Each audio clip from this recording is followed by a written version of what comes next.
C'est ma recette de déjeuner préférée, une délicieuse lasagne revisitée. Pour commencer, ajoutez un oignon, puis 2 gousses d'ail haché. Ensuite, faites revenir à feu moyen. Maintenant, ajoutez un poivron vert, ensuite un poivron rouge.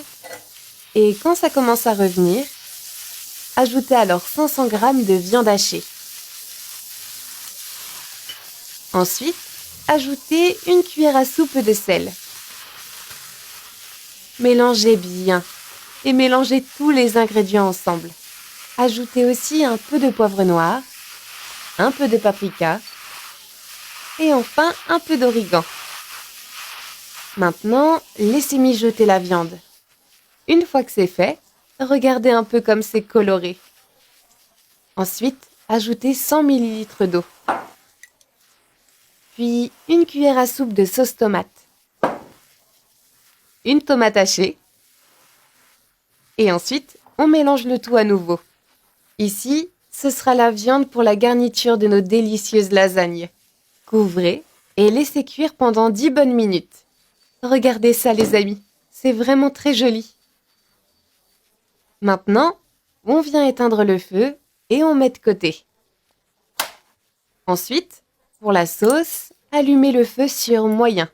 Ajoutez alors 2 cuillères à soupe de margarine. Puis 70 g de farine de blé. Et ajoutez aussi 300 ml de lait. Ajoutez-le petit à petit.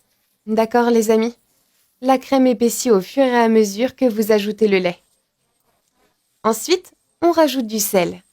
Et on rajoute un peu de poivre noir. On vient remuer à nouveau. Et on ajoute de la noix de muscade si on aime ça. Moi j'adore ça. Maintenant, éteignez le feu et réservez une quantité de sauce. La sauce va nous servir à garnir les lasagnes. D'accord les amis? Séparez alors une feuille de pâte, puis ajoutez la sauce. Ensuite, ajoutez la viande que vous avez préparée. Étalez bien sur le dessus, comme ceci. Ensuite, enroulez la pâte, comme ça. Regardez les amis, c'est plutôt simple, non? Une fois que vous avez terminé cette étape, alors c'est prêt. Avec le reste de la sauce, ajoutez 200 g de crème.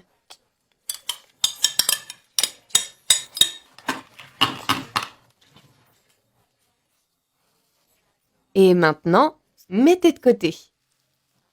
Ensuite, on vient ajouter les morceaux de lasagne dans une poêle avec la sauce qu'on avait mis de côté. Allumez le feu sur moyen. D'accord les amis?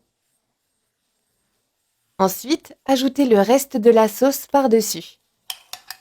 Pour finir, ajoutez un peu de fromage mozzarella râpé. Et maintenant, on vient couvrir tout ça et on laisse cuire tout doucement. Une fois que le fromage est fondu, alors c'est prêt. Qu'en pensez-vous? On essaye les amis? Retirez soigneusement et servez tout ça dans une assiette. Cette recette est parfaite et les lasagnes sont super crémeuses. Faites-la goûter à votre famille ou vos amis. Bon appétit!